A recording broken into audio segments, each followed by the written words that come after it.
Hi and welcome to Deep in the Bunker, where today we're going to do some wild fruit foraging in an orchard.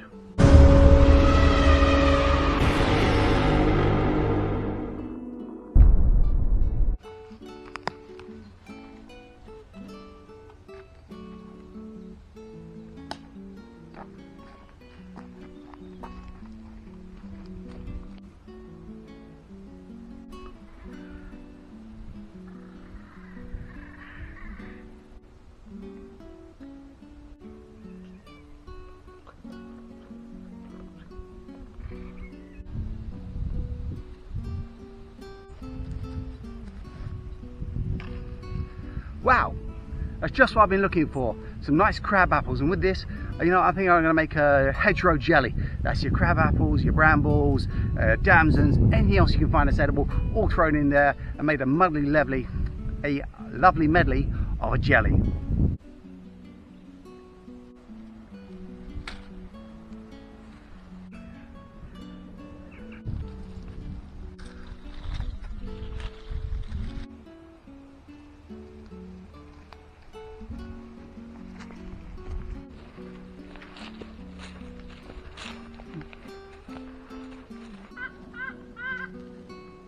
Wow, look at this, damsons, absolutely perfect. So I'm picking today, I've got lots, I've got sloes, I've now got damsons, there's crab apples, regular apples. This place is bountiful, it's absolutely perfect. And just check, these are damsons, nice size. Yep, lovely, look, wonderful flesh, beautiful, sweet, tasty, perfect.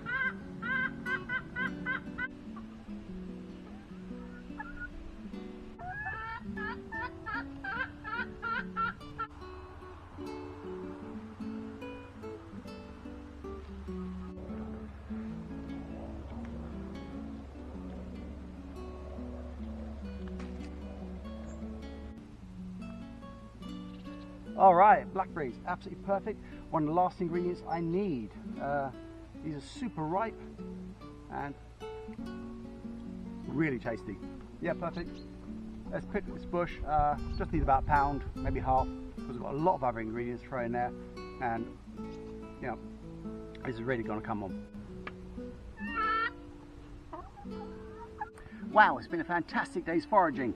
I've got my basket absolutely full, so sloes, crab apples, jazz apples, damsons and blackberries, everything I need. You know, these guys have been in the background and given me a bit of moral support with their little clucking. So let's get back to the bunker now and turn this into a lovely hedgerow jam. And here we are back in the bunker. So, got my fruit here, a combination of damsons, blackberries, and I was lucky enough to find some elderberries, so I stripped them off and stuck them in there. It gives my exact weight measurement of 2.2 pounds or 1 kilo, because my recipes always go for jam 2.2 pounds of fruit to 2.2 pounds of jamming sugar, so kilo to kilo. Anyway, so that's really great, and these damsons are wonderful and plump, right, just ready for it. But I've got a slight problem with them. Yep, they're just too damn soft.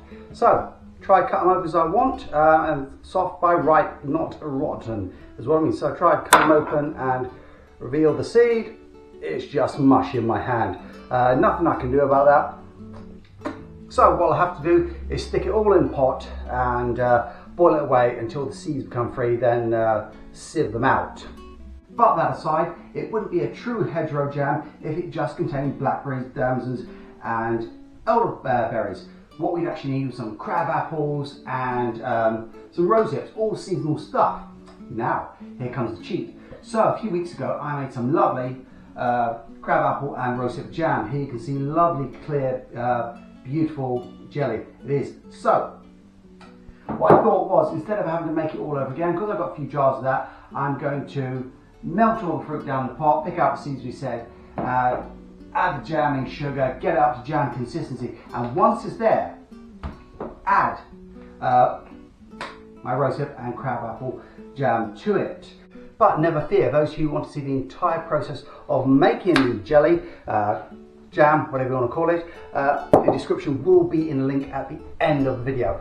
But if you want to know how it was done and I'd add it, it'd be exactly the same process. I'd have to make these separately. So you make your crabapple and rose hips separately. You boil them down because it takes a long time to get those rose hips to break up to a pulpy consistency and then strain for the bag, 24 hours. So you'd have to make it separately, come back once that's fully strained off the next day and exactly repeat the process. The only difference is it would be the raw ingredients, the fruit going in together with the liquid that this would be, because it would just be liquid, and then you simply add the jamming sugar. So it's not a cheat, it's just a different way of doing it. So you can do it both ways. I say make your crabapple jelly first, then come back a few weeks later, because these things aren't all in season exactly the same times. Rose hips are gone now off the bushes, they're completely gone. But that obviously brings in these into season, the damsons, which brings us to another point of planting, a bit of guerrilla gardening. It might be worth me getting one from a garden store and going out and planting it in the area, because it's what I want to forage, and you know what, why not? I mean, there's absolutely loads of land out there, absolutely spare scrub land, and it's perfect as long as it's next to a water source. Get your trees, plant them in and stick them out there. Once again, there's another video I did on that guerrilla gardening where I wild planted one of my pear trees to make room in my garden for another pear tree. So that's what I'm doing at the moment, having to think ahead, and you should too. So all you people out there who go and want your elderflowers and your elderberries, why not in fact plant one? So go to your garden centre, give them business and buy one of the trees and stick it out into the wild. As long as you protect the trunk, etc., it's fine, and that can apply to anything. Pear trees, apple trees, your damsons, your blackberries, etc. If you find you don't have enough in your area, there's even sloes this time of year. Sloes, you're going to make a sloe gin. Yeah, buy your trees or get the seeds, plant it in a pot, let it grow a certain height and stick it out into the wild. So therefore you know in your area you've got everything you need to sustain you, because you're never ever going to grow enough in a small urban garden. You need to have a larger space. For those of us not rich enough to have orchards, etc., scrubland is just perfect. Right, without any more ado, let's get on with it. So we've got in here our kilo of fruit. That's our brambles, our damsons and elderberries, excuse me, straight in the pot. Okay. And we've got our jamming sugar. So once again, straight in there, and we're going to stick it on the heat until it comes up to temperature. All the fruit bursts open, and we can happily pick out those stones, or strain out and pick out stones. Then we'll get on with the proper jamming process. Alright, on the stove we are. Now I'll put a little bit of water just to get started the fruit. Like I say, I want all the fruit to burst, and we have a nice liquid consistency for me to pick out all those stones that are going to now hopefully just float to the top. As you can see, they've come to a lovely boil, and can't wait to see how easy it's going to be to take the stones out. Anyway, while that's boiling away, I thought I'd take the opportunity to actually taste my crabapple and rosehip jelly. And so here we go.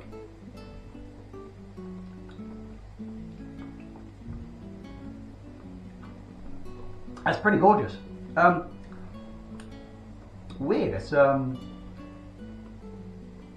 it reminds me of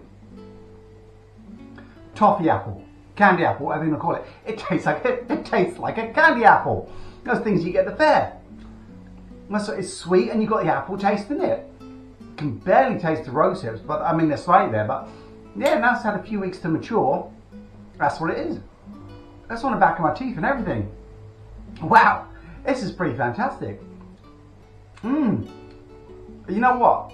This would not go amiss. You know, on toast would be wonderful, and cheese and crackers as well. I tell you what, you could easily put this with some roast meats. I'm thinking, you know, turkey, goose, whatever you have at Christmas. This could easily go with it. It would not be out of place. And speaking of, it looks as if the fruit has come to the point where the seeds have actually separated. So I bet if I got in there and got our seed, yeah, there's the seeds, there's the skin. Let's go strain it off. Okay, secondary saucepan, we'd strain it in place. Right, off the heat and straight in the pot. And this is really good. We're getting, oh my god, that is hot. That is hot. So yeah, you can, oh shit. Oh well. Quick. adjustment. So, yeah. This should like separate the skins lovely on top and just leave all that lovely juice to come through. Yeah. Okay, yeah, so that's going to take a sec. Let's have that go down, sink down, and repeat the process. Push it with a sieve, and we're going to want a lovely clear jelly at the end. This is going to save a lot of skimming, I bet, as well. Right, I'm just pushing through the last of the jam. I don't want to have the dregs of the skins or seeds in there, so just pushing it through the sieve until I think we've reached pretty much what we can get out of it. And then we shall get on with the rest of this recipe. Let's pour it back in the pot now.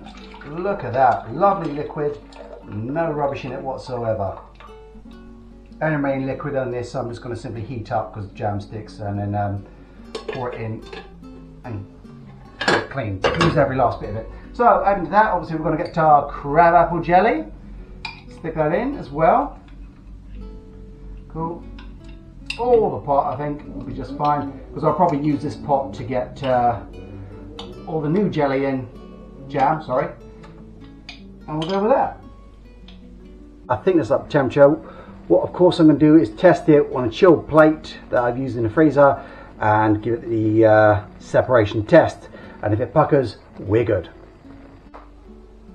Alright, let's see. So chilled plate has been in the freezer, jam, smear it across, and let's see. That's looking pretty thick as is, so finger up. Perfect. No need to mess with that anymore. Let's get straight into the jars, which of course I've been sterilising in the oven, gas mark 4 for the past 10 minutes. Let's go.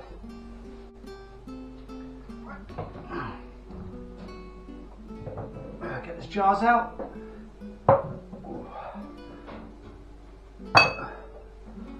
Ooh, they're hot.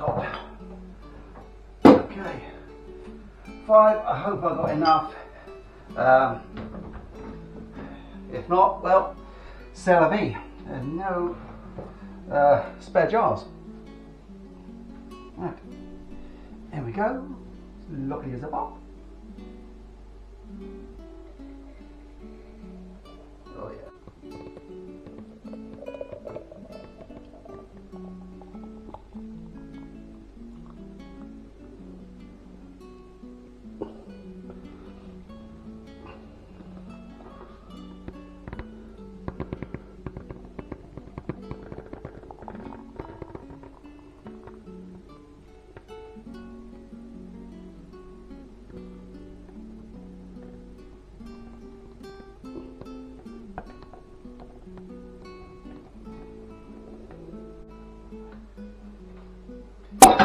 Okay, 3 jars of absolute awesomeness. 1 to 5. I'd say 1 to 5, but I've got 3 and 3 will do. So this recipe's worked really well. It only remains to put some lids on, which are also hot. Out. Out. Out. And of course we're going to have absolutely, this is just going to be fantastic. You know, God, I really shouldn't do this on camera because it is so damn hot. But I think it's got to be seen. This isn't an easy process, and yeah, jamming can be quite detrimental to your skin if you get it wrong. So 1, 2, and 3. Yeah, we're on. So these have got the safety buttons on, and it's always an exciting time to hear them go pop as they sink down and the whole thing cools. So there we are, 3 jars of Hedgerow jelly, and it's called Hedgerow because it is using up, excuse me, the very last of the hedgerow, the very last of the season. So I'd like to thank you all for coming with me through the season. We started off with dandelion honey, then we progressed obviously to the gooseberries. We've done blackberries, we've done crab apple jellies, we've done hedgerow to finish off, and what was the last one we did? It was elderberries. So yeah, absolutely fantastic. I think with the soft fruits, that pretty much wraps up this year in the local area. Obviously there's more to be picked, and if I find them through the winter months, we're gonna go for that as well. But always add to my preps, add to my stocks, and you know what, it's gonna be such a tasty winter. It's gonna be full of flavor, not full of blandness, and that's what it's all about, you know.